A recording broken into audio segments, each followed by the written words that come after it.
Okay, let's try now. Let's go ahead. Start over? No, yeah, start over a little bit there. Well, I was saying. Defensive wars, yeah. Well, I was saying when we look back further in history, we look back to days of slavery. We defend our founding fathers' slave ownership because that was what was done in that day and age.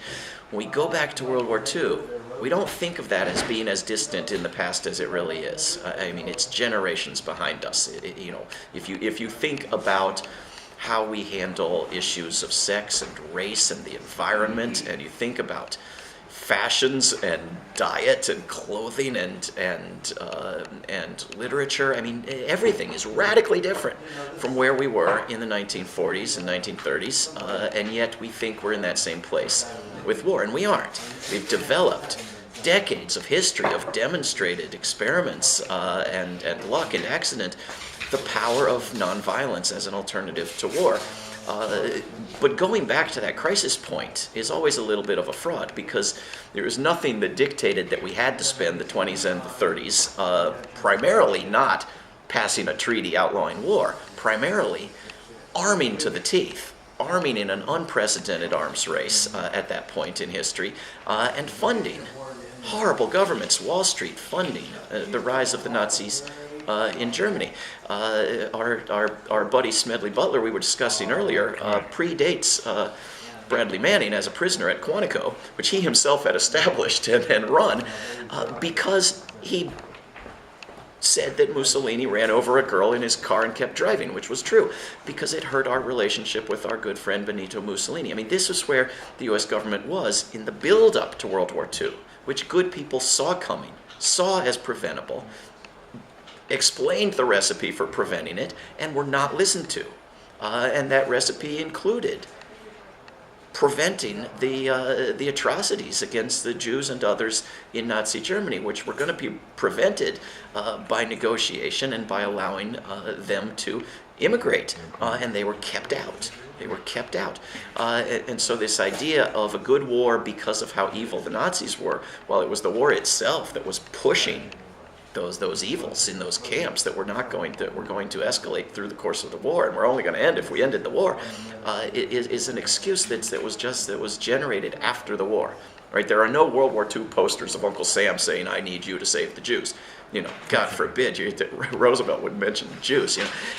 So there's this beautification of World War II, which became the good war, in contrast to the Vietnam War, which was the bad war, right? Because when you came home from World War II, it wasn't such a good thing to the people who had been in it. It was and remains the worst thing humanity has ever done. And even if you could try to justify engaging in it, the way it was engaged in, the escalation of the slaughter of civilians with every known weapon and new weapons invented, they were absolutely unjustifiable, and the worst ones used after the war was ending. There's no way that you can call such a horror good. Absolutely. One of the things, too, and you have your new book, and we should show people that. We can just hold it there for a second, and let's see if they can see it a little higher. There you go. War No More. How does that differ from the previous two books that I should mention? Oh, well, when the World Outlawed War is about the peace movement of the 1920s, principally in the United States, and I think there's some lessons to be learned there, as well as a law on the books we might want to point to. War is a Lie is a wide-ranging critique of war and myths about war, and the lies that are typically told to start wars and to continue wars and to escalate wars and to beautify wars after the fact. You know about the 13-year multi-million-dollar program now to commemorate the Vietnam War and to make it look nice, and the lies that are told about what wars look like these days, which they're very, very different from how wars were 100 years ago. This new book is more making a case for a movement, which I'm involved in working to build now, an international coalition to try to advance the cause of abolishing war. I mean, this is what I'm in Portland about, and I'm doing this book tour on the side. And so it makes a case as succinctly as I think possible that war can be ended which many people don't believe, that war should be ended, that there's no upside, that it doesn't protect us or benefit anyone, and that it's not ending on its own. Because this is an argument you now get from people who've read a few misleading books, that if we just sit back and relax and enlighten ourselves, we should realize that war is going away. No, it isn't. We can make it go away, then we're going to have to. And fourth and finally, that we need to do that, and how we can do it, and the sort of coalition and the sort of movement we're going to need to build if we want to do it. So what kind of movement are you envisioning there? Are you creating circles of groups of people that are coming together around these issues, discussing them, and what can they do exactly? More concrete.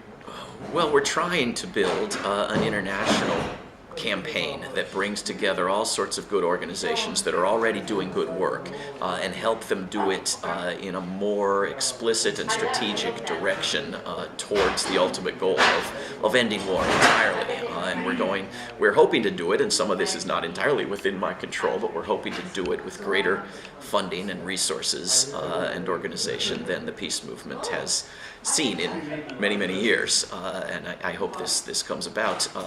But we're going to try to bring in the civil liberties groups that address symptoms of military spending but not military spending, and the human rights groups that do the same and try to distinguish good drone murders from bad drone murders and so forth. Try to bring them around, and some of them are feeling pressure already to come around to treating peace as another human right, not just the right to be killed properly and in accordance with the Geneva Conventions, but actually the right not to be killed. And the environmental groups that really are falling down, for the most part, on addressing our number one destroyer of the natural environment, and all of the groups that need the money. You know, if we shut down the war machine, we save vastly more lives by redirecting that money to useful places than the lives we spare from future wars. So, if we can pull together the sort of coalition that we ought to have and that we need, if we're going to move those resources to where they're actually required to preserving the climate of the planet and elsewhere, it's going to be something we haven't seen from a peace movement that, for the most part, and I include myself in this, have just been reacting to each new war as they come along. Right. That's one of the reasons I'm so involved with Veterans for Peace. It's so important to hear from veterans who have experienced war and have come out against war, and they tell you why. And it's so important. I mean, even Smedley Butler, he said war is a racket, that he was just a mobster, a gangster for the corporate class in this country.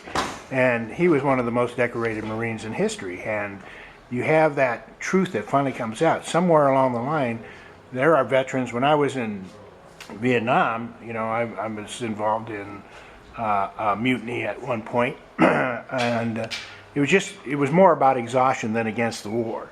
But then I learned about Sir No Sir, and this whole movement of veterans that were out there speaking against it. Then Iraq veterans against the war came home and they did Winter Soldier, like the Vietnam Winter Soldier movement. And I've always wondered if it would be possible to create an international combatants for peace, to speak with both victims and soldiers, to come out in a world social forum to talk about that, because people need to hear those voices that's raw and so much emotion and feeling that they have experienced it, and they've come together. There are Israelis and Palestinians that have come together to speak out against what's happening in Israel. There are Iraq veterans and Iraq victims who have come out to speak against war and found each other in these movements. Vietnam the same way.